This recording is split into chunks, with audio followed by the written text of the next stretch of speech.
할렐루야. 여러분 콕팁 리스트라고 들어보셨습니까? 콕팁 리스트라는 게 뭐냐면 코로나19 사태가 끝나면 제일 하고 싶은 것 리스트 10가지를 꼽으라고 했는데 그 중에 1위가 해외여행이다.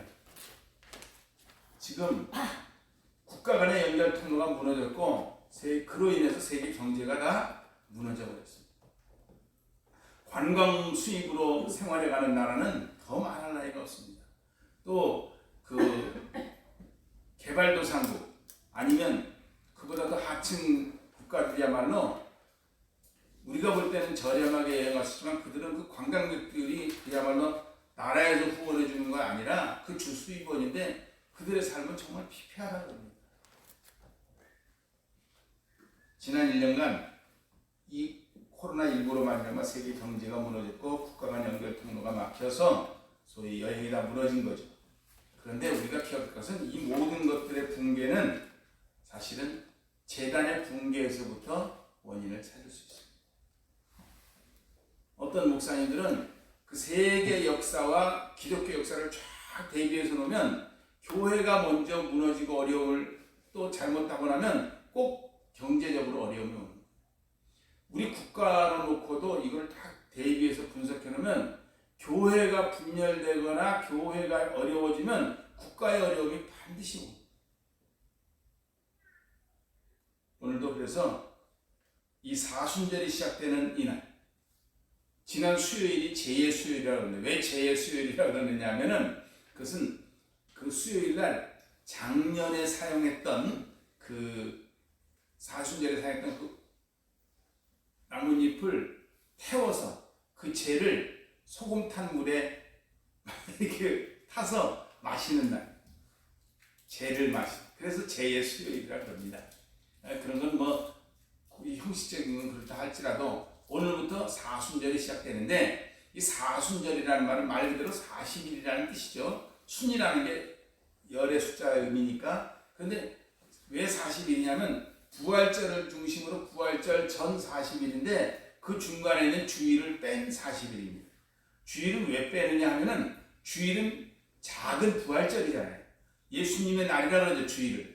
왜 주일이라 그럽니까? 주일이라는 말의 의미는 주님이 부활하신 날이라는 말의 준말입니다. 그래서 주님이 부활하신 날이라서 주일은 빼고 40일을 계산하니까 오늘 지난 수요일부터 그렇게 되는 거예요. 그래서 이제 오늘부터 사순절 첫 번째 주일이 시작되는 겁니다. 이 기간의 예전의 색깔은 뭐예요? 지난주하고 뭐가 바뀌었어요? 그럼 여러분 생각 없어요? 아무 생각 없이 그냥 보시는 거예요. 지난주까지는 초록색이었죠?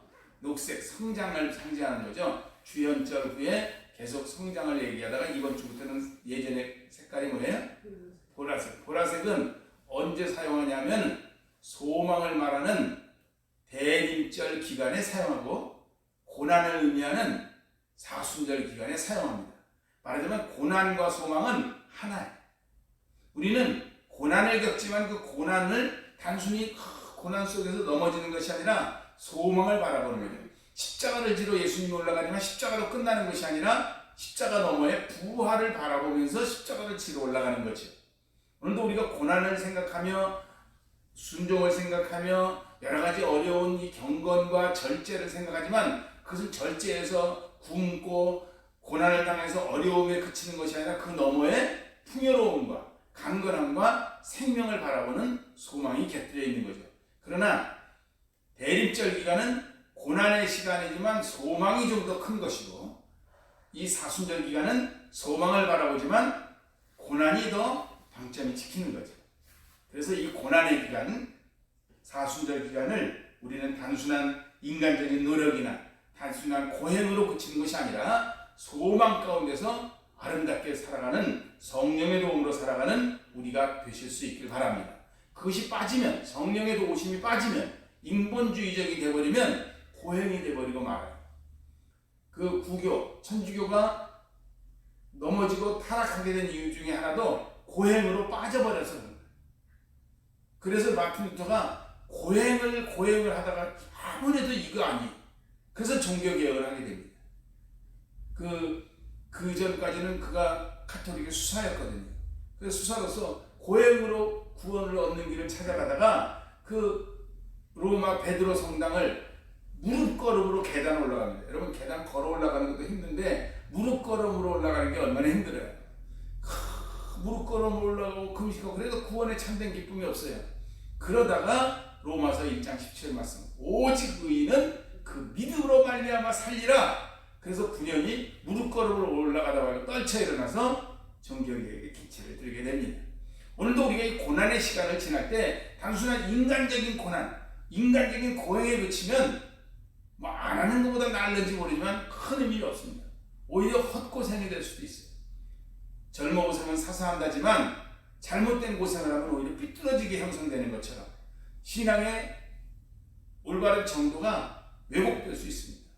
그래서 우리는 이 고난조차도 날 위해서 역사하시는 성령의 도우심 따라, 제가 기도드릴 때도 했지만 성부, 성자, 성령 이 삼위일체 하나님이 만나주셔야 되는데 바로 하나님의 은혜로 예수 그리스도가 오셨고 예수 그리스도가 역사하실 때 바로 성령이 함께 하셔야 우리가 그 의미를 깨달아 알 수 있는 거예요. 안 그러면 아무리 손에 쥐어줘도 모르는 겁니다. 여러분 왜 이 좋고 이 아름다운 걸 왜 못 믿습니까? 성령이 역사해 주시지 않아서 그런 거예요. 그래서 우리는 구원받고 난 다음에 뭘 깨달아야 내 노력이 아니라 하나님의 은혜였구나. 이 성령의 은혜를 깨닫는 거죠. 그래서 이 성령의 도우심 따라서 새 힘을 얻는 그리고 새롭게 되는 우리가 되실 수 있길 바랍니다. 그래서 우리의 삶에서 예배와 헌신, 기도와 찬양, 사랑과 소망, 믿음과 축복, 풍요와 자선 등의 재건이 이루어지기를 소망합니다. 그 모든 무너졌던 것들이 새로 수축되기를 바랍니다. 그러기 위해서는 이 말씀 속에 은혜를 찾아야 되겠죠. 그렇다면 이 신앙의 재건의 첫걸음은 뭐냐?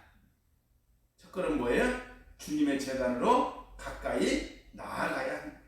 오늘 30절에 보면 엘리야가 그들에게 뭐라고 말해요? 내게로 가까이 오라. 그 재단 앞으로 가까이 오라는 겁니다. 주님을 만날 만한 때에 찾고 가까이 나아가는 거예요. 이사야서 55장 5절에도 보면 목마른 사람은 물가로 나와야 한다고 말해주고 있습니다. 응답을 원하는 사람은 하나님께로 가까이 나가야 됩니다. 몸만 나가는 것이 아니라 마음이 가까이 가야 되고 마음만 아니라 영도 함께 가야 됩니다. 이 백성이 입으로는 나를 부르지만 마음은 내게서 멀더라도 탄식하신 주님의 말씀이 오늘도 그대로 되어서는 안 된다는 거예요. 심지어 요즘은 이제 몸으로도 멀잖아요. 이 백성이 입으로는 나를 부르지만 마음은 멀다. 요새는 입으로도 잘 안 불러요. 불신앙의 말을 너무 많이 해요. 아이들에게도 너무 불신앙적인 걸 많이 하죠. 그래서 저는 나에게 허락되어진, 나에게 주어진 우리 주변, 우리 교회, 그리고 우리 자녀 손들에게 이 말씀으로 무너진 재단이 수축되길. 그래서 자꾸 말씀을 줍니다. 여러분 매주일 나가는 말씀 중에 요절만이라도 한 주일 외우시기 바랍니다. 잘 안 외워지면 아침, 점심, 저녁 식사하실 때마다 한 번씩 읽으시기 바랍니다. 일주일 동안 21번만 읽으면 어느 정도 기억됩니다. 또 잊어버릴만 하면 다음 주의 말씀 또 기억하시고요. 다 기억 못해도 요절 한 절씩만이라도 외우실 수 있게 되시기를 바랍니다. 이 시간도 우리가 마음도 함께 주님과 만나는 복된 시간, 주님께 가까이 가는 아름다운 시간이 되실 수 있길 바랍니다. 근데 가까이 가서 뭐 해야 되냐? 우리가 다른 친목단체와 다른 건 뭐냐면 가까이 만나서 아름다운 교제를 나눈다는 건데 그 다른 아름다운 교제라는 게 인본적인 친목이 아닙니다. 재단을 수축하는 거죠. 예배를 점검해 보는 거예요. 내가 들어와서는 어떻게 했나? 우리 옛날에는요, 교회 들어오면요, 제일 먼저 앉아서 뭐 했습니까? 기도했어요. 그리고 기도하고 나서는 예배 드릴 때까지 뭐예요? 그래서 기도로 준비합니다. 근데 요즘은 그저 사람들 만나서 인사하기 바빠요. 뭐 인사하는 게 나쁘다는 건 아니지만 우선순위가 바뀌어서는 곤란합니다. 가급적이면 그저 목례 정도 하고 간단한 몇 마디의 대화 정도 하시고 자꾸 주님께로 향하는 마음을 정립하는 아름다운 시간이 되실 수 있길 바랍니다. 그 신앙의 회복을 위해서 단의 정립이 중요한데 단을 어떻게 해야 되냐면 균형 있게 해야 돼요. 어떤 건 잘하는데 어느 부분이 너무 취약하다. 그러면 곤란하죠. 그래서 제단을 수축하는데 균형 있게 오늘 30절에서 32절의 말씀을 보면 이스라엘 아들들의 수요대로 돌을 취했다 이렇게 말해요. 어느 지파는 숫자가 많으니까 많이 취하고, 어느 지파는 숫자가 적으니까 조금 취하고, 어느 지파는 마음에 드니까 마음에 취하고, 어느 지파는 마음에 안 드니까 덜 취하고, 어느 지파는 얘가 조금 약한 듯 하니까 조금만 덜 주고, 어느 지파는 무거운 것들만 하니까 큰 거 주고, 이렇게 나누는 게 아니라 제단을 쌓을 때는 12돌을 고루 취합니다. 여러분, 신앙에도 균형이 있을 수 있길 바랍니다. 영적인 균형. 그래서 성경은 늘 우리에게 말씀해 주시는 것 중에 하나가 뭐냐면 좌로나 우로나 치우치지 마라. 이런 말씀을 했어요. 균형 감각이, 그리고 전체 보편적으로 하는 게 참 중요합니다. 아름답게 균형을 갖춘다. 근데 그 모든 것을 뭘 위해서요? 주님의 이름을 위해서, 여호와 이름을 위해서라고 본문 말씀해 주십니다. 내가 모양을 예쁘게 잘 쌓고, 우리 교회 예배가 참 멋져, 우리 교회 방송 시설이 잘 돼 있어, 우리 교회 음악 시설이 좋아, 우리 교회 자리가 앉을만해, 우리 교회 들어오는 게 다 좋아, 이런 게 아니라 하나님의 영광을 위해서, 이 시간도 하나님의 영광을 위해서, 오직 하나님의 영광을 위해서, 오직 하나님의 영광을 위해서. 그래서 종교개혁자들이 내세웠던 슬로건 3가지 중에 하나도 오직 믿음으로, 오직 은혜로, 오직 영광. 오직 말씀, 오직 말씀으로, 오직 은혜로, 오직 믿음으로. 그래서 그 모든 것들의 영광은 오직 글라티, 오직 영광, 하나님께 영광. 내가 영광을 따르는 게 아니라. 그래서 하나님께 영광을. 저기 그 동네가 중국동쯤인가요? 거기 가면은 장애우들 위한 회관이 있는데 그 회관 이름이 정립회관이에요. 장애를 입은 분들이 똑바로 서서 걷는 게 힘드니까 목표가 뭐예요? 똑바로 서자, 그런 의미겠죠. 정립회관. 그런데 그걸 보면서 저는 느낍니다. 우리가 영적으로, 우리가 신앙적으로 균형이 엇그러지고 똑바로 걷지 못할 때 우리 영의 정립회관을 이루는 그런 아름다운 회관이 여기가 되어야 될 것이고, 우리의 신앙이 영의 정립을 해서 제단이 새로이 수축되어야 될 것입니다. 그것이 바로 주님께서 우리에게 요구하시는 거고, 우리가 복받는, 그리고 우리 삶이 전반적으로 회복되는 비결입니다.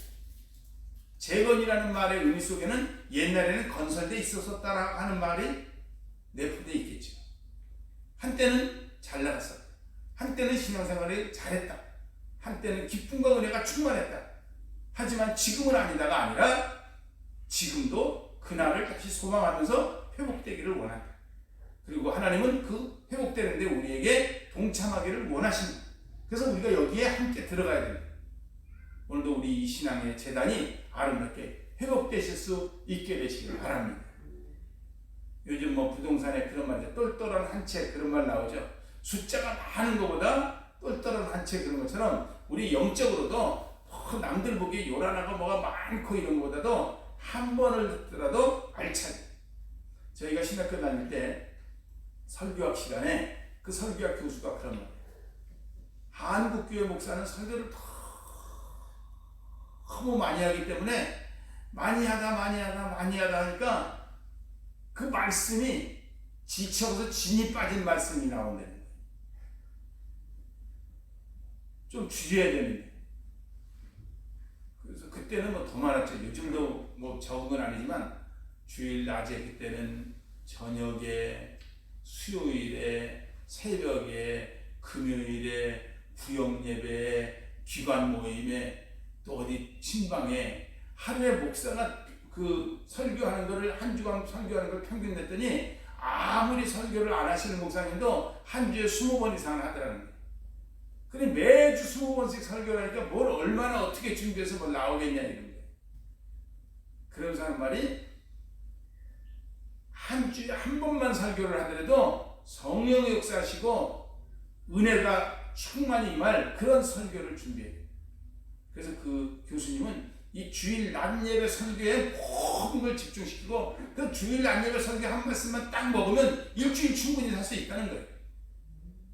그런데 우리는 성도들도 그게 습관이다 보니까 듣기는 덜 듣는데 한 귀로 들으면서 한 귀로 빠져나가고 심지어 어떤 건 들어가지도 않고 뭐 이런 역사가 일어나는, 아주 효율이 떨어지는 이런 일이 생기는 거예요.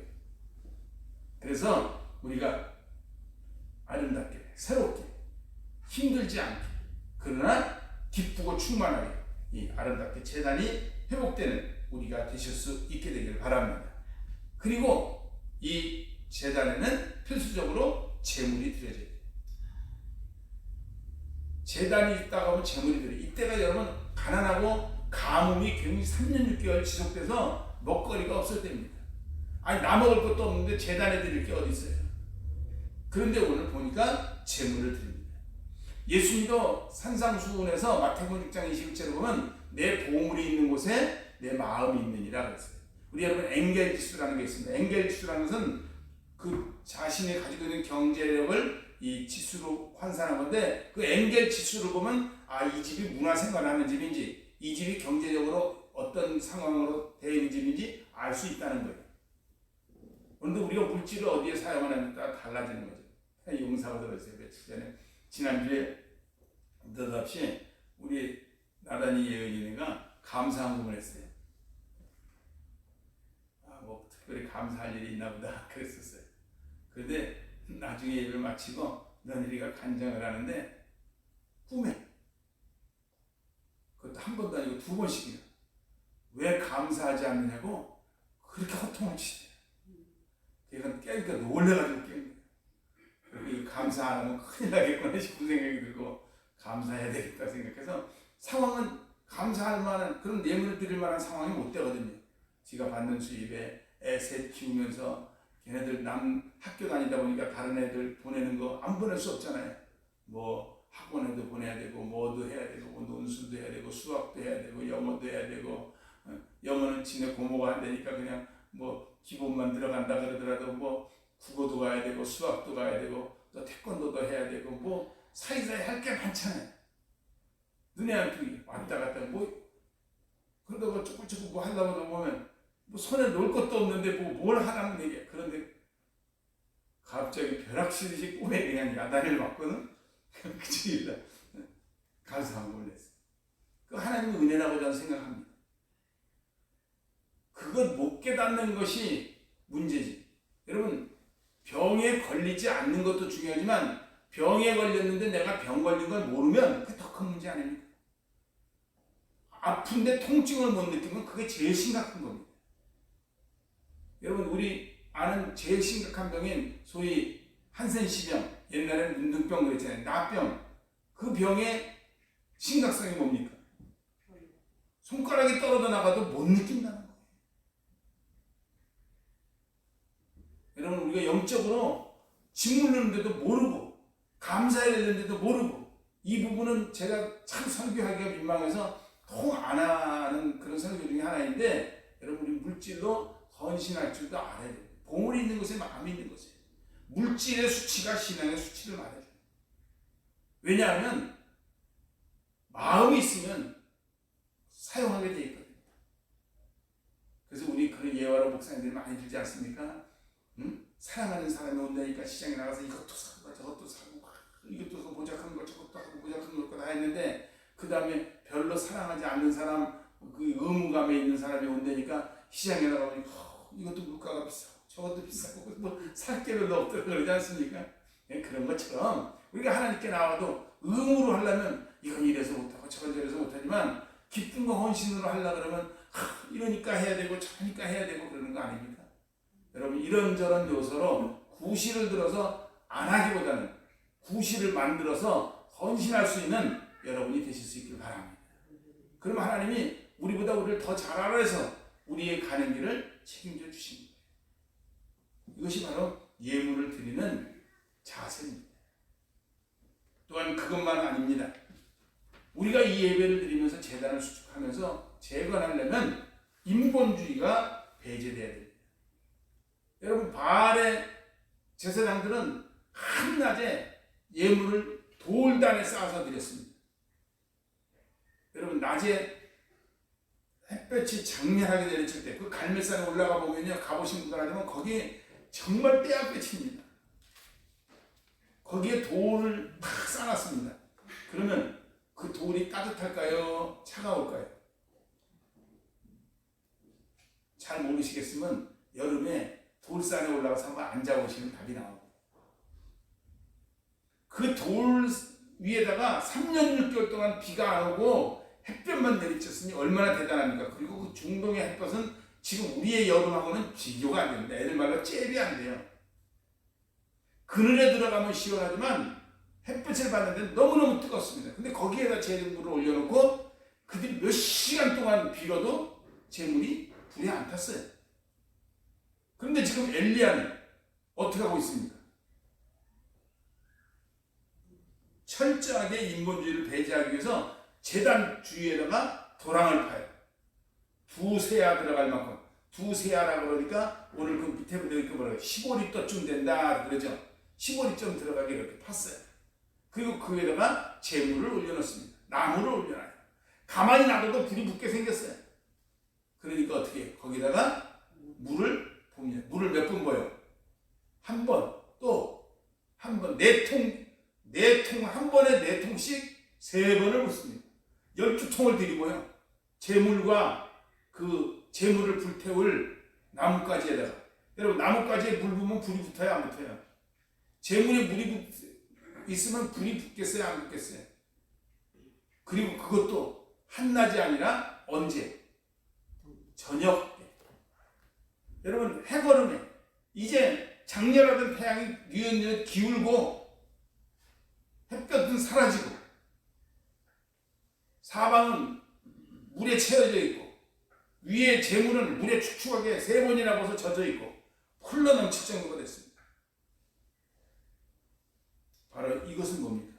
인간적인 요소를 제거하겠다는 거예요. 우리는 인간적으로 할 수 있는 건 다 하자 이러지만 어떨 때 역사가 더 많이 일어나냐면 인간적으로 뭔가 할 수 있는 요소가 제거되는 순간에 역사가 더 많이 일어납니다. 왜 그러냐면 그때는 오직 주님만 의지하니까.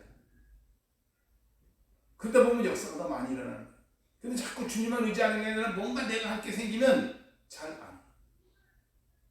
그래서 그런 말이 있지 않습니까? 화살 2개 가진 사람보다 화살 1개만 가지고 있는 사람이 관역 명중률이 훨씬 높아요. 화살 2개 가진 사람은 이거 안 되면 다음 거 쏘지 하는 마음이 약간 있으니까 명중률이 떨어지는데 이거 외에는 뭐 답이 없어요. 우리는 하나님 외에는 답이 없어. 그럴 때 역사가 일어납니다. 바로 인본주의가 배제돼요. 최대한 인간적인 면은 살아있어야 되겠지만 우리를 통해서 역사하시는 하나님께서 주시는 그 우리가 가지고 있는 아름다운 인간적인 본성은 가지고 있어야 되겠지만 신본주의가 사라지는 인본주의의 자리는 배제돼야 된다. 우리 영적으로 신본주의 중심으로 회복되는 우리가 되실 수 있길 바랍니다. 우리나라가 이렇게 잘 되는 것 중에 하나는 애국가가 한몫하지 않습니까? 하나님이 보고 와서 우리나라가 왔습니다. 영적으로 아름답게 되는 우리가 되실 수 있기를 바랍니다. 그리고 나서 우리가 해야 될 일은 하나님의 영광을 구하는 거죠. 한번 36절 읽어보시겠습니다. 선지자 엘리야가 나와서 말하되 그 다음부터 아브라함과 이삭과 이스라엘의 하나님 여호와여 내 하나님이 아닙니다. 그에는 아브라함을 택하신 하나님, 이삭을 택하신 하나님, 야곱을 택하신 하나님 여호와여 이스라엘 중에서 하나님이신 것과 내가 주의 종인 것과 내가 주의 말씀대로 이 모든 일을 해가는 것을 오늘 알게 하옵소서. 이게 하나님의 영광을 위해서 하는 거예요. 하나님이 하나님 되신 것과 내가 하나님의 종인 것과 이 일을 모두 하시는 일도 하나님이신 것을 알게 하옵소서. 오직 영광을 하나님께 초점을 맞추고 있는 거예요. 나의 신분의 본분도 내가 하나님의 종이라는 자긍심, 그리고 하나님이 살아계신 하나님이라는 자긍심, 그리고 이 모든 일을 하시는 분이 하나님이라고 하는 믿음. 우리는 뭘 해놓고도 내가 수고 많았어요 그러지 않습니까? 근데 이 모든 일을 하신 이는 누구예요? 하나님. 나는 누구예요? 하나님의 종. 여러분, 하나님의 종이라는 자긍심이 필요합니다. 이 땅에 우리 믿음의 사람들이 이런 자긍심이 약해졌어요. 우리가 하나님의 백성이라는 자긍심이 별로 없어요. 또 하나님이 역사하신다는 살아계신 하나님에 대한 믿음도 약하고. 그런데 이 모든 것들은 한마디로 축약하면 하나님께 영광입니다. 우리 하나님께 영광 돌리는 우리가 되실 수 있길 바랍니다. 그래서 우리 어느 때 보면 부흥회 같은 데 보면 하나님께 영광 돌린다 그래서 손 위로 해서 박수 막 이런 데 합니다. 그런데 뭐 자세 어쨌든 우리 마음에서 모든 일이 일어나면 언제나 하나님 은혜 감사합니다. 우리 하나님은 살아계신 하나님이십니다. 그리고 나는 여전히 내 형편이 아무리 어려워도, 내가 아무리 수치스러운 자리에 놓여 있어도, 내가 아무리 피폐한 자리에 놓여 있어도 나는 여전히 하나님의 종, 당신의 종입니다. 당신의 종, 이 아무개를 붙들어 주십시오. 기도하시기 바랍니다. 여러분, 누가 뭐래도 여전히 하나님의 사람입니다. 우리는 누가 뭐래도 하나님의 백성입니다. 이 긍지를 잃지 마시기 바랍니다. 그리고 이 모든 일에 행하는 분은 하나님이시라는 이 믿음을 놓치지 마시기 바랍니다.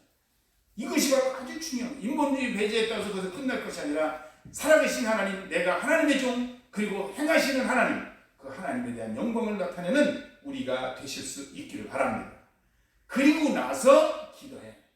예수님도 말씀하셨잖아요. 밭에 씨를 뿌릴 때도 밭을 다 갈아놓고 씨를 뿌려야 역사가 일어난다고. 아무리 많은 씨를 갖다 길가에다 다 들이고 보십시오. 열매가 맺나. 그러나 하나의 씨앗이라도 밭을 잘 갈아놓고 거름을 잘 지어놓고 환경을 잘 해놓고 심으면 아름답게 열매 맺게 되지 않겠습니까? 목화씨 하나가 우리나라에 들어와서 우리나라가 겨울을 따뜻하게 지낼 수 있는 그야말로 아름다운 면의 나라가 되어버리지 않았습니까? 그런 것처럼 우리가 이 모든 것을 다 해놓은 다음에, 그러나 아무리 아름다운 밭을 해놨다 한들 거기다 씨를 뿌리지 않으면 소용없는 것처럼 다 해놓은 다음에는 기도해야 되는 거지. 기도를 드리는 거죠. 어떻게 기도합니까? 간절. 하나님이 예레미야 선지자에게도 말씀하셨잖아요. 너는 내게 부르짖으라. 부르짖는다는 건 뭐예요? 간절히 하는 거죠. 겉으로 소리가 안 나와도 부르짖는 기도가 있잖아요. 한나의 기도처럼. 한나는 통곡했다고 되어 있지만 겉으로는 입술만 떨릴 뿐 한마디도 밖으로 소리가 나오지 않았어요. 그러나 한나는 통곡하면서 기도한 겁니다. 간절히 한 거죠. 그만큼. 우리가 외형적으로 보기에는 묵상처럼 보이고 외형적으로 하는 조용해 보여도 통곡의 기도가 있고 겉으로 소리 지르는 것 같아도 별로 간절함이 없는 기도가 있을 수 있는 거예요. 오늘 엘리야는 그렇게 간절히 기도드리는 거죠. 37장 한번 같이 읽어보시겠습니다. 여호와여 내게 응답하옵소서. 내게 응답하옵소서. 이 백성에게 주 여호와는 하나님이신 것과 주는 그들의 마음을 되돌이키심을 알게 하옵소서. 어떤 마음이냐면 이들이 하나님을 바로 알게 해주십시오. 지금 이들이 머뭇거리고 있거든요. 이미 우상 숭배에 다 빠져버렸거든요. 그 이세벨이라고 하는 이상한 여인이 왕비가 되는 바람에 그 나라가 온통 바알과 아세라로 판쳐버렸거든요. 이 나라가 어떻게 하다 보니까 이렇게 우상 숭배가 판쳐버렸습니까? 어떻게 하다 보니까 인본주의가 들어와서 교회를 무너뜨리고 있습니까? 이건 누구 탓할 게 없습니다. 하나님께 기도드리면 하나님, 살아계신 하나님, 하나님 보여주십시오. 살아계신 하나님 역사해 주십시오. 그리고 이 나라가 하나님의 나라인 것을 알게 하시고, 이 백성이 하나님의 백성인 것을 알게 하시고, 이 일을 하신 분이 하나님의 일인 것을 알게 하시고, 이들의 마음을 하나님이 돌이켜 주십시오. 그렇게 기도하는 거죠. 우리 그렇게 기도드리실 수 있길 바랍니다. 이 간절한 기도가 이때 비로소 필요한 거예요. 그 모든 예비 동작이 없이 이것만 하니까 역사가 일어나지 않는 겁니다. 우리가 모든 난을 수축한 후에, 모두 회복한 후에, 하나님의 영광을 나타내는 모든 준비를 갖춘 후에 하나님께 간구하는 거죠. 하나님 역사해 주십시오. 이제 역사하셔서 하나님의 살아계심을 보여주시고 이 백성들의 마음을 주님이 돌이켜 주십시오. 주님이 녹여 주십시오. 하나님의 역사하시면 하루아침에 끝납니다. 그저께 그렇게 춥더니 어제는 그렇게 봄날이잖아요. 하루아침이면 끝납니다. 여러분, 이 놀라운 역사를 체험하면서 우리 승리로 살아가는 우리가 되실 수 있길 바랍니다. 그리고 제일 중요한 겁니다. 응답 때문에. 이래서 응답을 받았다고 칩시다. 응답한 후의 자세가 중요합니다. 저는 요셉이 위대하고 훌륭하고 본받을 만한 분인 건 뭐냐면, 요셉이 그렇게 신앙이 좋아서 애굽의 총리가 되고 복을 받은 것까지도 좋았고, 형들을 앞에 오게 해서 절하게 하고 살려준 것까지도 좋았는데, 더 귀한 건 뭐냐면 두려워서 떨고 있는 형들 앞에 뭐라고 말합니까? 형들 걱정하지 마라. 형들이 나를 팔아먹은 게 아니라 우리 가문과 집안과 우리 민족을 살리려고 하나님이 형들이 나를 팔아먹는 형태를 통해서 이 애굽에 먼저 보내주신 거예요. 얼마나 멋있습니까? 여러분, 오늘도 응답받은 후에 신앙의 힘이나 내 능력으로 된 건 줄 알고 착각하고 교만하면 안 됩니다. 이때 해야 될 요소는 마지막 장당을 물리쳐야 됩니다. 그 불신앙의 요소 놔두면 또 일어납니다. 그래서 바알과 아세라의 그 선지자들, 그 제사장들을 한 명도 도망가지 못하게 하고요. 한 명이라도 도망가면 다시 살아나는 거예요. 여러분 우리 암이나 이런 거 수술할 때 어떻습니까?